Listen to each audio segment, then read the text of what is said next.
Magandang umaga mula sa Pag-asa Weather Forecasting Center. Ito ng ating update sa magiging tayo ng panahon sa susunod na 24 oras. Easterlies pa rin o yung mainit na hangin galing sa karagatang Pasipiko ang umiiral dito sa silangang bahagi ng Luzon at Visayas. At makikita natin dito sa ating latest satellite imagery na ngayong madaling araw pa lamang may mga kaulap na tayo dito sa silangang bahagi ng ating bansa.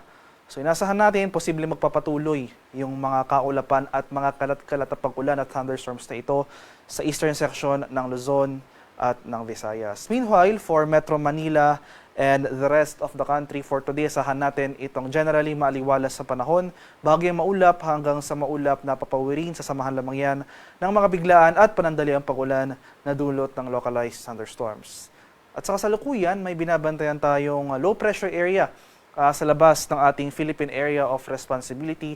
Latest location natin kaninang alas 3 ng umaga ay nasa layong 2,515 kilometers silangan ng southeastern Mindanao.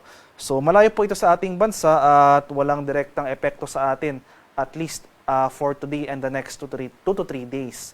At maliit pa naman yung chance na maging bagyo within the next 24 hours. At para naman sa magiging lagay ng ating panahon ngayong araw dito sa Luzon, so dahil nga sa epekto ng easterly, sasahan natin itong maulap na kalangitan at mga kalat-kalat na pag-ulan, pagkulog at pagkidlat dito sa area ng Bicol Region, Quezon, sa area ng Aurora at sa Isabela. Kaya sa mga lugar na ito, maging handa po tayo at alerto sa mga banta ng flooding at landslides, lalong-lalo na kung tuloy-tuloy ang pag-ulan na ating mararanasan. Sa Metro Manila and the rest of Luzon, so magpapatuloy naman itong generally fair weather ngayong araw, maliban na lamang sa mga isolated rain showers or localized thunderstorms na kung saan kadalasan nangyayari sa bandang hapon o sa gabi. Sa areas naman ng Palawan, Visayas at sa Mindanao, itong area rin ng Eastern Visayas dahil sa epekto ng easterlies, makakaranas tayo ng mga sustained na kaulapan at mga pag-ulan. Meanwhile, for the rest of Visayas, itong central and western sections ng Visayas, maski dito sa Palawan at buong Mindanao ay generally maaliwalas sa panahon rin ang ating inaasahan. Magdala pa rin tayo ng pananggalang sa ulan dahil posible pa rin yung mga afternoon to evening na mga rain showers or thunderstorms.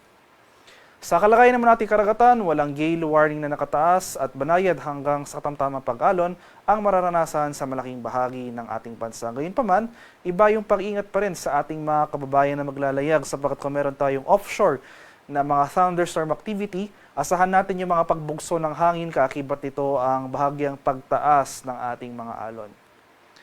Para naman sa ating weather outlook sa mga susunod na araw, so, yung scenario natin para sa low pressure area na ating minomonitor sa labas ng PAR, low chance maging bagyo within the next 24 hours pero patuloy nga yung monitoring natin dahil hindi natin inaalis yung posibilidad ng development into a tropical cyclone in the coming days na kung saan posible nga itong pamasok ng ating Philippine Area of Responsibility by Thursday or sa Friday. So at least for the next 4 days, wala naman tayo inaasahang direktang epekto ng nasabing paparating na sama ng panahon sa ating bansa.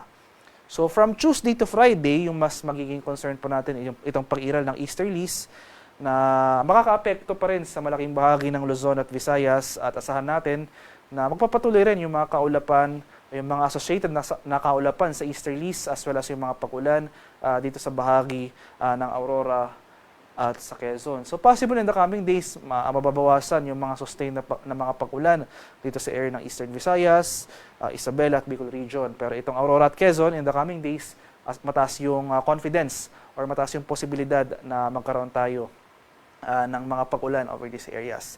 Sa mga lugar ko pong hindi nabanggit, so sa nalalabing bahagi ng ating bansa, including Metro Manila, throughout the rest of the forecast period, ay generally fair weather ang ating mararanasan.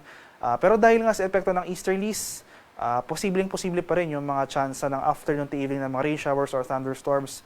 Kaya palagi pa rin po tayo magdala ng payong. So especially nga dito sa silangang bahagi ng ating bansa, since ito yung mga lugar na exposed sa hangin na dulot ng or sa hanging easterlies, ay mas mataas yung thunderstorm occurrences over these areas. Haring araw sa Kamanilaan ay sisikat mamayang 5:47 ng umaga, lulubog naman mamaya sa kadap na 5:37 ng hapon.